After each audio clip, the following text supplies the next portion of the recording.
Bien-aimés dans la foi,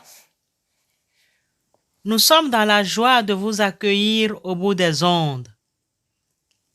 La grâce et la paix venant de Dieu le Père vous soient données.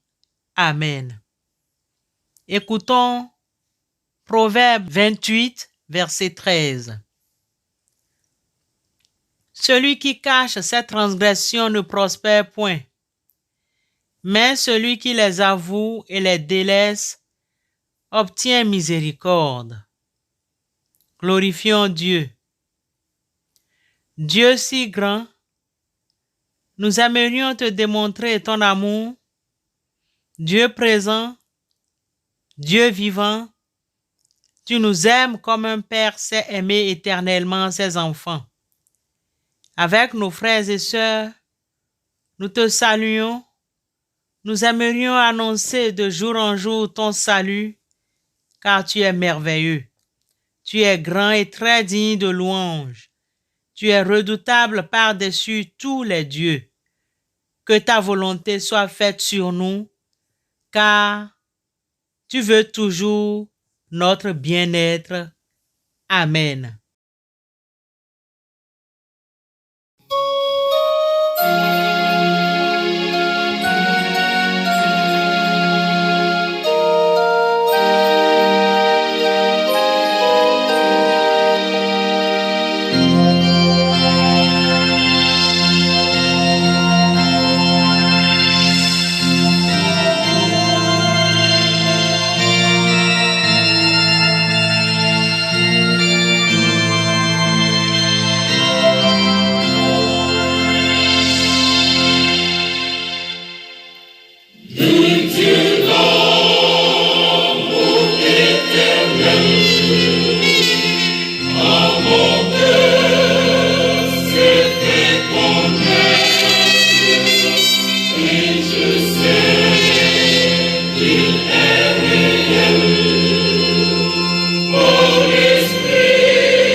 Bien-aimés,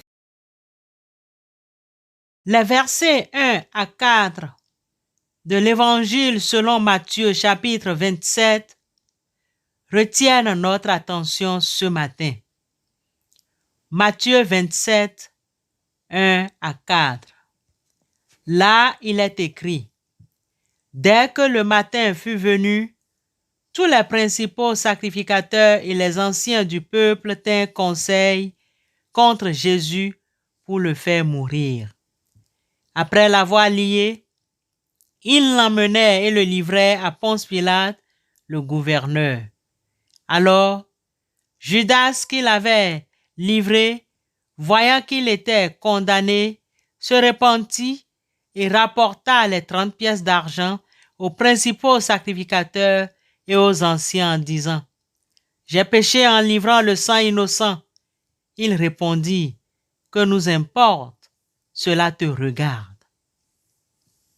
L'herbe sèche, la fleur tombe, mais la parole de l'Éternel subsiste à jamais. Amen. Bien-aimés dans la foi, ce matin, nous allons continuer avec notre thématique sur le repentir ou la repentance. Se repentir. Telle est la problématique que nous sommes en train d'aborder depuis hier. La repentance ou le repentir, s'explique par un vif regret d'une faute accompagné d'un désir de réparation. Un tel sujet nous pousse à nous demander si la reconnaissance de nos péchés ne suffit-elle pas à mener une vie chrétienne apaisée. La signification biblique de la repentance comprend 3 étapes. La reconnaissance de son péché, le chagrin d'avoir péché et le désir de ne plus pécher. Si l'un des aspects manque, alors il ne s'agit pas d'une réelle repentance. Prenons le cas de Judas dans Matthieu 27, le verset 1 à 4 que nous venons de lire, qui admet son péché, le fait de trahir le Christ. Mais il ne manifeste pas de chagrin d'avoir trahi le Maître. Au lieu de passer à une vraie repentance, il a fait semblant. Il a jeté les sous et est parti se pendre. Il était accablé de remords, mais non de repentance vraie. C'est la peur des conséquences de qu'en dira-t-on qui a donné lieu de sa confession et non l'amour pour Christ. La repentance est tellement importante à tel point où Jean-Baptiste et Jésus ont commencé leur ministère en prêchant l'évangile de la repentance. Il disait, « Repentez-vous, car le royaume des cieux est proche. » Matthieu 3. Plus tard, les disciples étaient envoyés par Jésus. Ils ont commencé à prêcher eux aussi l'évangile de la repentance. Ils partirent et prêchèrent la repentance, nous dit Marc dans son chapitre 6, le verset 12. Après la Pentecôte, Pierre a exhorté la foule en ces termes. « Repentez-vous et que chacun de vous soit baptisé au nom de Jésus-Christ pour le pardon de vos péchés et vous recevez le don de l'Esprit Saint. » Actes 2, 38. Cependant, faisons très attention à la fausse tristesse à la place de la repentance et à la fausse repentance que nous observons dans nos milieux.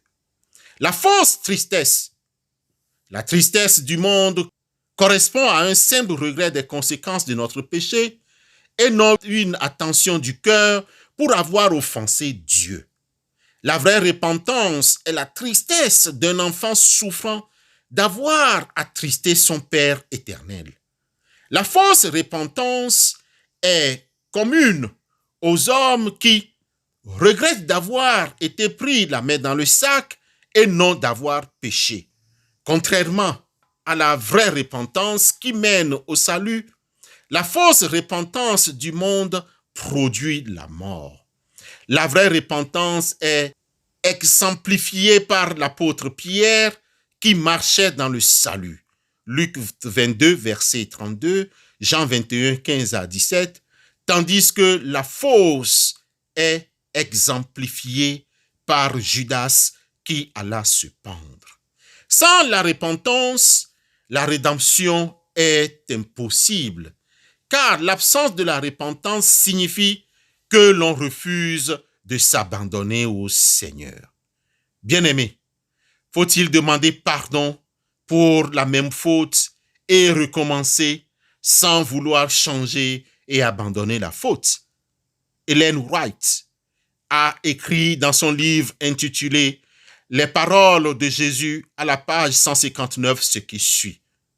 Nous ne nous repentons pas pour que Dieu nous aime, mais il nous révèle son amour pour que nous puissions nous repentir. Bien-aimés, la repentance est très importante pour une vie chrétienne épanouie, car dans Luc 15, verset 7, il est écrit « De même, je vous le dis, il y aura plus de joie dans le ciel pour un seul pécheur qui se repent que pour 99 justes qui n'ont pas besoin de repentance. » Bien-aimé, veux-tu avoir la joie au ciel et dans ton cœur et sur la terre ce matin. Tes péchés sont devant toi. Répands-toi. Luc chapitre 17, de versets 3 et 4 nous demande encore, prenez garde à vous-même. Si ton frère a péché, reprends-le. Et s'il se repent, pardonne-lui. Et s'il a péché contre toi 7 fois dans un jour, et que 7 fois il revienne à toi disant je me repens, tu lui pardonneras. Mon frère, ma sœur, pourquoi refuses-tu de pardonner ton frère qui se repent et te demande pardon? Non, je vous le dis. Mais si vous ne vous repentez pas, vous périrez tous également. Luc 13, le verset 5. La repentance, elle est très importante pour nous ce matin. Repentons-nous, car le royaume des cieux est proche. Amen.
Prions Dieu.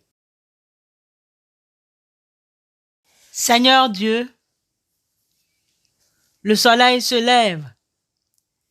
Merci Seigneur pour cette nouvelle journée que tu nous offres.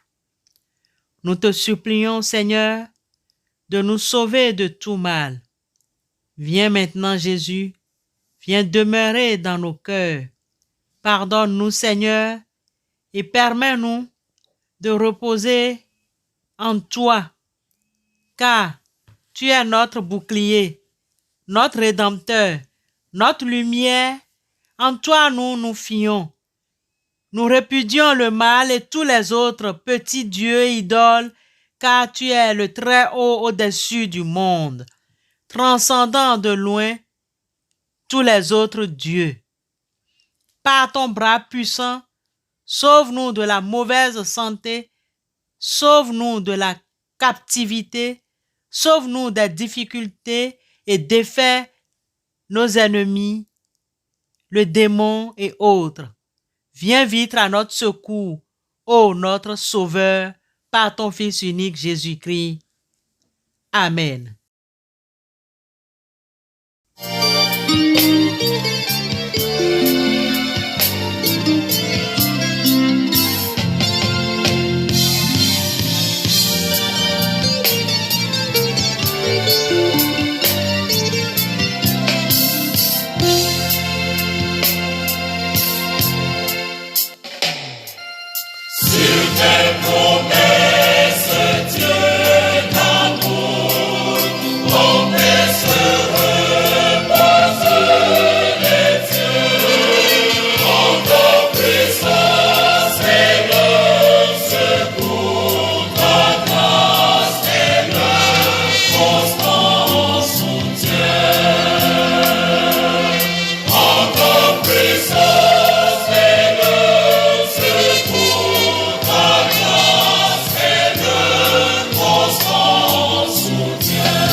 recevons la bénédiction de la part du Seigneur.